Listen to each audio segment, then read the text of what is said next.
Muy bienvenidos a la tercera entrevista de Derecho y Libertad, en la que vamos a abordar un tema que nos atañe muy personal y directamente a todos. Vamos a abordar el tema de la representación política.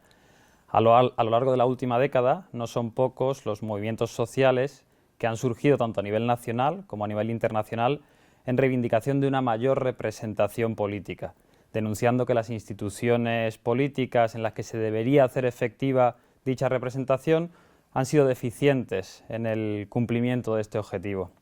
Por poner algunos ejemplos paradigmáticos del descontento y de la desvinculación entre el pueblo y los que dicen representarlo, podemos recordar el movimiento del 15M en 2011 y su famoso lema de "no nos representan", cuyas consecuencias políticas vivimos y experimentamos todavía hoy.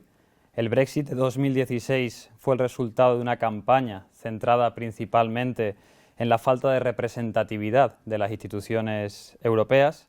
La victoria de Joe Biden en 2020 fue ampliamente contestada, tanto judicial como popularmente, por sospechas de fraude electoral. Y hace escasas semanas, la agrupación de electores Se acabó la fiesta obtuvo 3 escaños en el Parlamento Europeo con un discurso basado más que en políticas concretas, en la impugnación del sistema político de partidos y en particular de los mecanismos electorales. Sumado a todo esto, estamos atendiendo en España a un fenómeno que nos revela que cuando el Ejecutivo consigue la suficiente representación parlamentaria, queda dotado de un poder pseudo divino de hacer y deshacer en la práctica que encuentra muy pocos límites.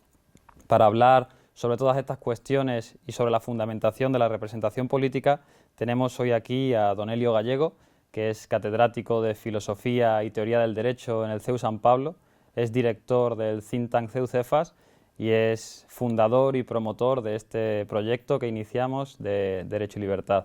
Muchas gracias, Elio, por estar aquí con nosotros y muy bienvenido. Muchísimas gracias, un placer también de ser invitado a esta conversación. Elio, en tus escritos dices que en nuestro sistema parlamentario vigente existe una importante confusión entre la representación política y el poder. Una confusión que afecta directamente a la función del Parlamento, a la libertad política de las personas y a los límites del poder. ¿Qué quieres decir con que existe esta confusión? Bueno, si nosotros miramos retrospectivamente la historia de la representación, de la idea de representación llevada del ámbito del derecho privado y cuando pasa al derecho público, y esto sucede en la Edad Media y con el surgimiento de los parlamentos, nosotros vemos que esa estructura representativa presuponía 3 miembros en la ecuación. Por un lado, los representados, por otro, el representante o representantes, y un tercer miembro que era ante quien se ejercía esa representación. El problema, entonces, de tal manera que, digamos, ejemplificando en el modelo medieval, teníamos el pueblo, villas, ciudades, teníamos esos procuradores en términos españoles, castellanos, esa representación de cortes, y teníamos ante la figura del rey ante quien se ejercía la representación. De tal manera que las cortes se ejercían, en cierto modo, como apoyo del rey. El rey necesitaba ese apoyo de los parlamentos y de las cortes, tanto para la imposición de tributos como para la implantación de sus leyes o políticas, y a su vez ese parlamento que mediaba, que estaba literalmente entre el pueblo, que son los representados, y el rey ante quien se ejercía la representación, también era un límite al poder, era un límite a ese poder real, de tal manera que el rey pedía dinero, lo normal es que pidiese dinero, como siempre hace el poder.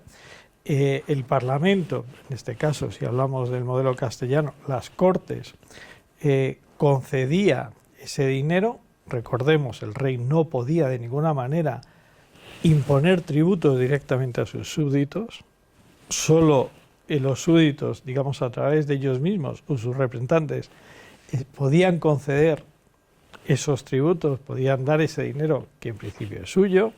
Pues bien, digo, el rey, cuando pedía el dinero, por un principio de lealtad y de obediencia, a su vez, esas cortes lo concedían, pero le ponían límites y una fiscalización a cómo se gastaba ese dinero, tanto a la cantidad como luego cómo se ejecutaba ese dinero que las Cortes habían concedido al rey.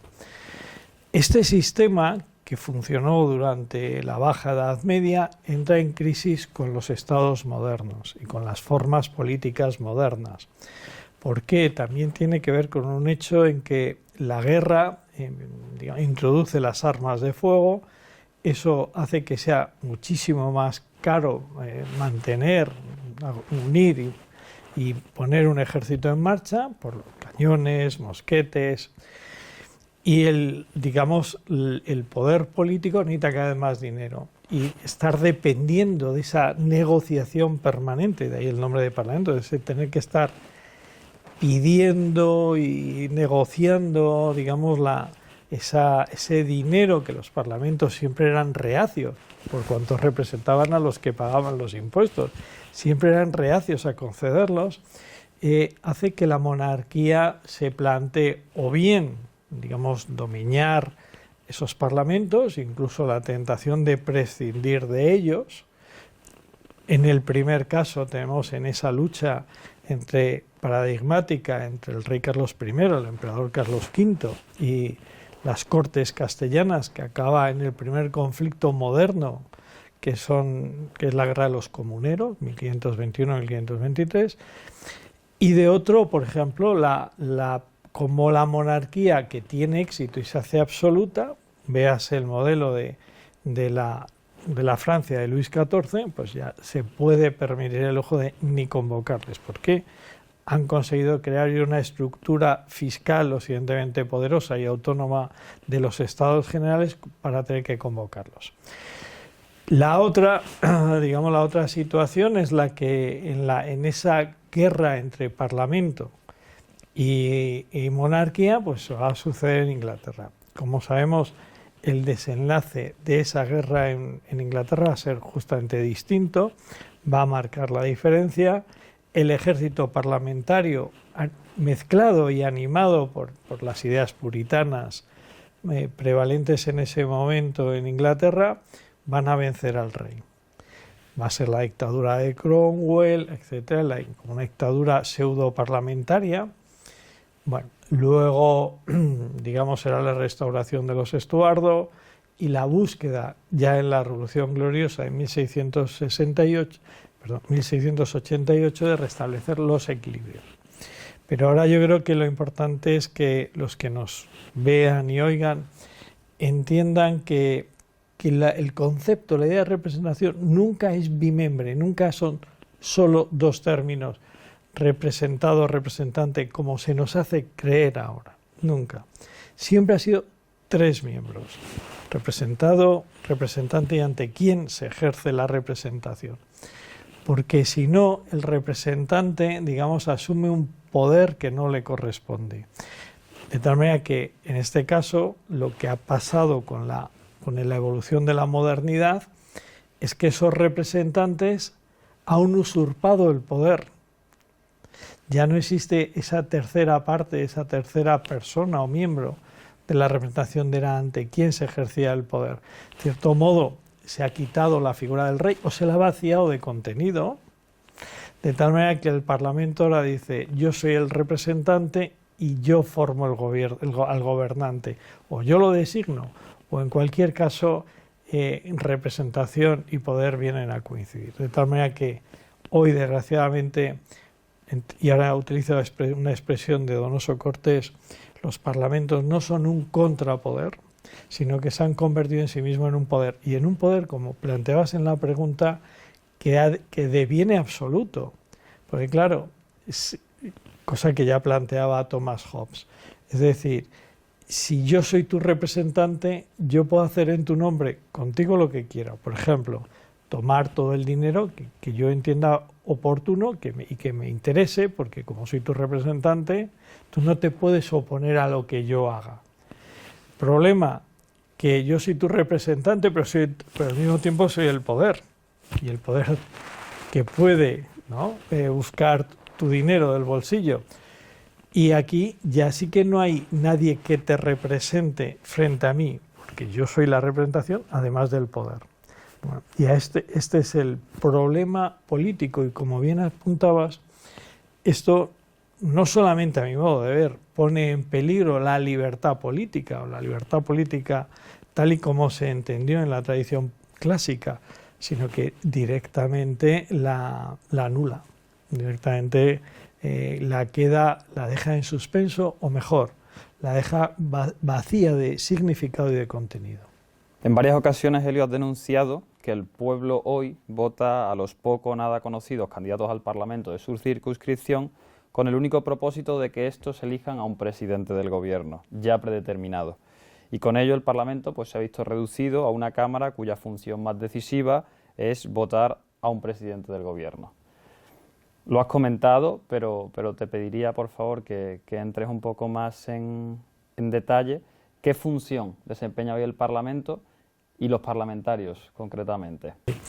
De hecho, se crea una circularidad curiosa, porque en un porcentaje muy alto, y más altos todavía si hubiese sido mayoría absoluta, vemos que los que van a elegir, por nombrar a nuestro actual presidente, a Pedro Sánchez, a su vez los ha elegido Pedro Sánchez. Claro, los ha elegido como jefe absoluto, es decir, como el que domina y controla el aparato del partido. Él, a su vez, ha hecho esas listas, ha mandado a su gente, digamos, a gente que sabe, fiel y obediente, casi diríamos hasta de un modo perruno, y que va a hacer lo que él diga que haya que hacer, los ha elegido, los pone en el Parlamento, y a su vez, lógicamente, cuando esté en el Parlamento le van a elegir a él. Y por supuesto, no hace falta decir que quien diga Pedro Sánchez puede decir Mariano Rajoy, José María Aznar o Felipe González. Da igual. La cuestión siempre es la misma. El partido elige a los miembros del Parlamento, evidentemente en lista sábana, en el caso concreto del modelo político español, especialmente los que vivimos en grandes ciudades, listas de más de 30 personas que a duras penas conoceríamos al cabeza de lista, pero en cualquier caso son listas absolutamente confeccionadas por el partido político, que a su vez, una vez que, digamos, el ciudadano haya elegido esa lista, y en la medida en que lo haya elegido, pues no vamos a encontrar un Parlamento que, lógicamente, que recibirá el nombre pomposo de sede de la soberanía y esas cosas.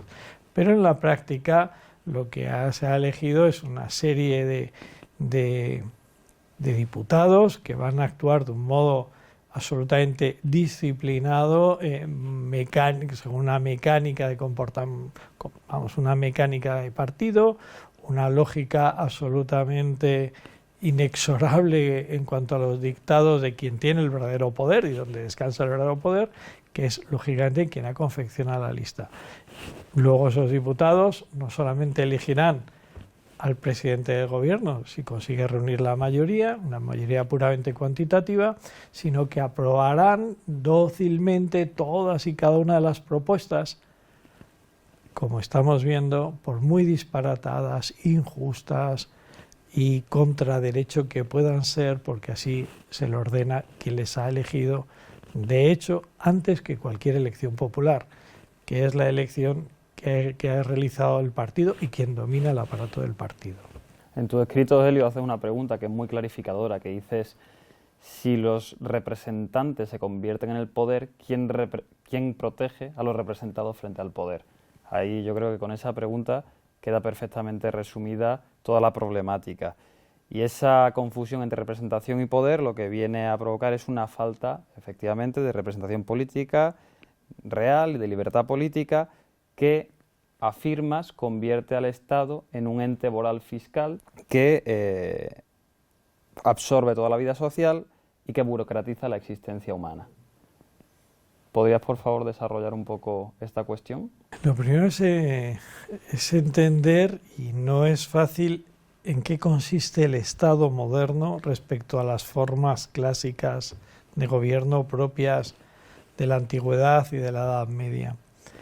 Es importante entender que el Estado se convierte en un poder extrínseco a la propia sociedad, que se superpone y que bajo el nombre de soberanía va a ejercer sobre la sociedad, vamos a decirlo, un poder absoluto.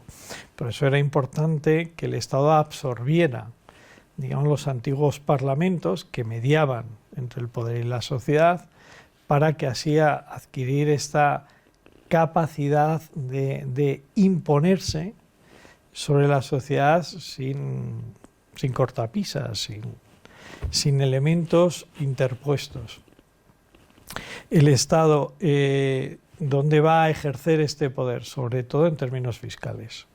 Ahora el Estado, una vez que el Parlamento es un poder del Estado, como dice nuestra propia Constitución, tanto los jueces como el legislador, el legislativo y las Cortes se han convertido en poderes del Estado. De tal manera que el Estado, de cierto modo, lo es todo frente a ese ciudadano atomizado cuya agregado es la sociedad, la llamada sociedad civil. Ahí, lógicamente, que ahí se convierte el Estado en Estado fiscal. ¿Cuál es el único límite que va a encontrar el Estado fiscal a la hora de extraer el dinero de los bolsillos del ciudadano?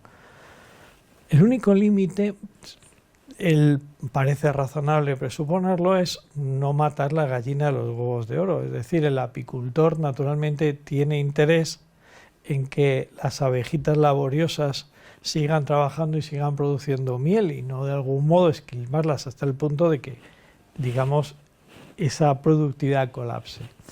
Pero nada más. Y aún así el Estado es tan voraz, tiene una lógica tan expansiva, que nunca, ni siquiera a pesar de esto, de este límite estructural, comprensible para cualquiera, se va a detener.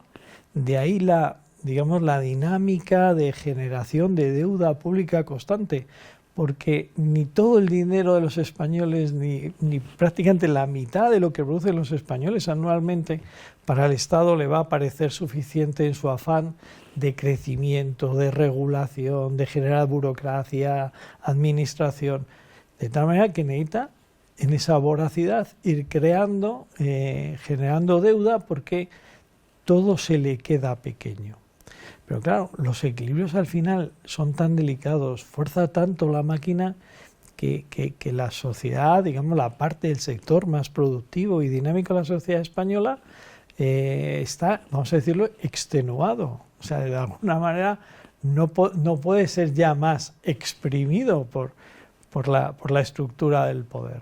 De tal manera que un ciudadano medio, pues prácticamente se pasa la mitad de la vida, por un lado trabajando para el Estado, aunque trabaje en la empresa privada, pero está trabajando la mitad de la vida laboral para el Estado, y luego otra parte no desdeñable seguramente esté trabajando para pagar el crédito hipotecario al banco. De tal manera que lo que queda realmente para su familia y para una forma de vida digna, de poder tener hijos, de poder tener una casa sin estar agobiado ni por una hipoteca ni por los impuestos, vemos que es decreciente. Y yo creo que está llevando a las sociedades europeas a un callejón sin salida. En cualquier caso, un empobrecimiento manifiesto, y no tengo claro que, digamos, esto tenga visos de regenerarse y de que la sociedad, por decirlo de alguna manera, pueda recobrar el dinamismo y la espontaneidad que corresponde a una sociedad libre y productiva y próspera. Explicas también, Elio, que el derecho medieval establecía y suponía un límite real al poder, frente al derecho moderno, que se ha convertido en el más poderoso instrumento con que cuenta el Estado. Afirmas que el legislativo se ha convertido también, en cierta manera, en una especie de cámara de ratificación de las iniciativas del Ejecutivo. ¿Qué consecuencias tiene esto y qué solución podría plantearse? Claro, el derecho en la Edad Media, no solo en la época, en el mundo grecolatino clásico, estaba concebido como el endoesqueleto que ordenaba y estructuraba el orden social. Era, por lo tanto, algo interno a la comunidad política misma, y se expresaba en derechos, leyes, sobre todo hecho consuetudinario, pero no solo. Era algo que era como se configuraba el orden social, era un orden intrínseco. Esto es importante entenderlo. Y como orden intrínseco se considera un orden intrínseco indisponible y fundamental, hasta tal punto que de alguna manera todo derecho era sagrado. No quita, por ejemplo, que evidentemente que en la Edad Media, digamos, no tuviéramos la seguridad jurídica en el sentido que el Estado hoy proporciona. No había, digamos, miles y decenas de miles de funcionarios que forman cuerpos de policía, no había una estructura judicial tan eficaz. Evidentemente, el derecho, digamos, concreto y real estaba más expuesto pues, a la violencia, a la rapiña, al hurto, porque no existía esta seguridad que proporciona el Estado moderno, como es obvio. Pero justamente por eso el derecho se concebía como muy sagrado, muy indisponible, muy invulnerable, también para compensación de lo que acabamos de decir. En cualquier caso, eso era tanto para un tercero como desde luego para cualquier poder o instancia que estuviera por encima de un súbdito o ciudadano. Ese orden, digamos, se reflejaba en cierto modo en el pactismo bajo medieval de que digamos, las ciudades, villas, burgos reconocían los derechos del rey, pero el rey reconocía en ese pacto esos derechos que eran preexistentes a unos y a otros.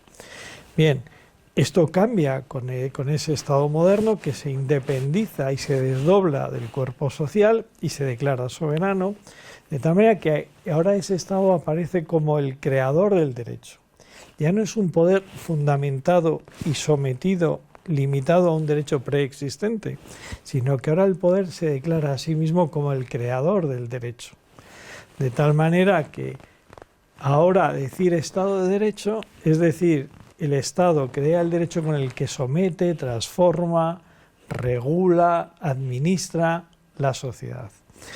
Claro, esto es un cambio que puede pasar inadvertido, porque cuando ahora el Estado moderno o las constituciones modernas, véase la nuestra, habla del imperio de la ley, claro, pero ¿de qué ley?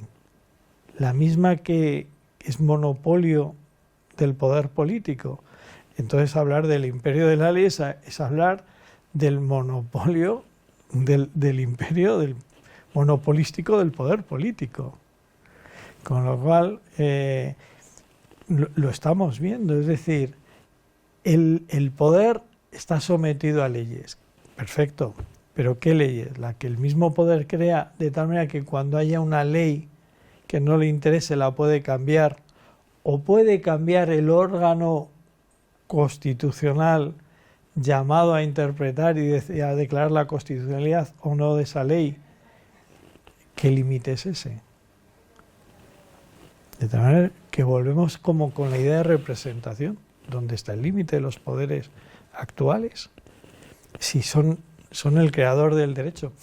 A mí en este sentido siempre me impresionó una frase de Hans Kelsen en su teoría pura del derecho, cuando declara que el Estado, el legislador, mejor dicho, es como el rey Midas. De igual modo que todo lo que éste tocaba lo convertía en oro, todo lo que el legislador toca lo convierte en derecho. Y uno, ante esa afirmación de Kelsen, se pregunta, ¿pero cualquier cosa puede convertirse en derecho? Hasta la más aborrecible, la más injusta, la más repugnante. La respuesta de Kelsen es clara, sí, por supuesto que sí. Pero claro, el problema no es lo que diga Kelsen o la teoría pura del derecho. El drama es que esto es lo que rige en estos momentos en las mentes de los que detentan el poder. Elio, ¿podrías comentar cómo podría articularse la representación de los diferentes grupos sociales a la luz del ejemplo de la historia? Tú tomas muchas veces como referencia a los reinos altomedievales, para que pueda establecerse una distinción clara entre el gobierno y la representación que garantice esa libertad política real en nuestros días. Sé que es una cuestión compleja y de articular prácticamente un modelo de Estado, pero ¿qué ejemplos podemos extraer de esos reinados altomedievales que podrían ser aplicables o por lo menos podrían arrojar algo de luz en la problemática de la representación política. Yo creo que unas propuestas muy inmediatas que se suscitan a raíz de las cosas que hemos ido diciendo.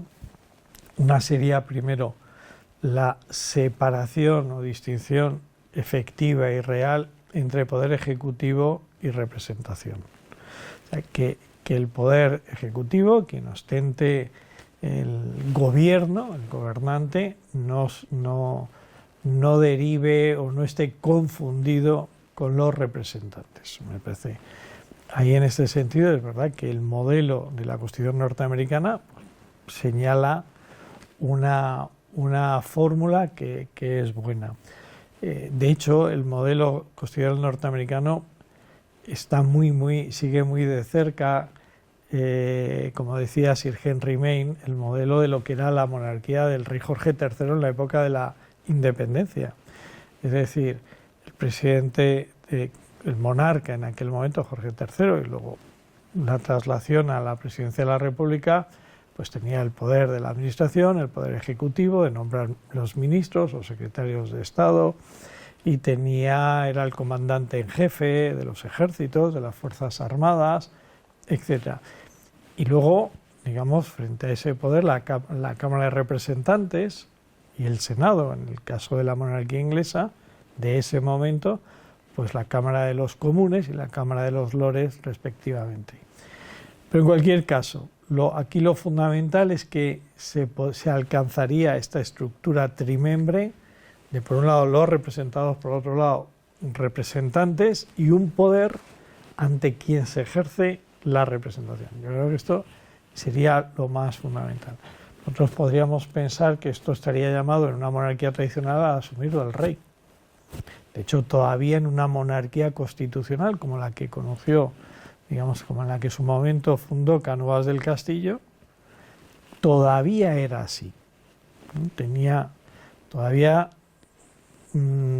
con límites, pero digamos, el rey no era, por decirlo así, un puro elemento protocolario ni una mera instancia procesal. Tenía una entidad propia, tenía capacidad de disolver las cámaras, etcétera, etcétera, y un cierto derecho de veto, como puede tenerlo ahora el presidente de la República en Estados Unidos.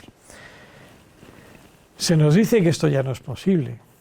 Se nos dice que el rey no puede ejercer, digamos, ni siquiera los altos poderes del Estado que sí ejerce, por ejemplo, el presidente de la República Francesa, e incluso, que más limitadamente, el presidente de la República Italiana.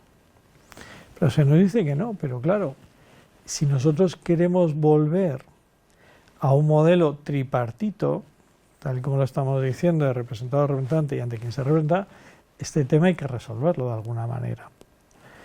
Y luego, evidentemente, hay un segundo criterio que sin duda es preferible al actual, que es el distrito uninominal o unipersonal. Es decir, aquella fórmula en la que el representado tenga una proximidad real y efectiva con el representado, de tal manera que el representado esté, digamos, en disposición de pedirle cuentas al representante de si le está representando bien, y él tenga personalmente, y aquí el adverbio es muy importante, personalmente, que responder ante sus representados de cómo está ejerciendo la representación frente al poder. Don Elio Gallego García, muchísimas gracias por ilustrarnos en esta materia. Ha sido una exposición magistral, estamos seguros que a nuestros espectadores les encantará, y muchas gracias. Ha sido un placer. Gracias a vosotros.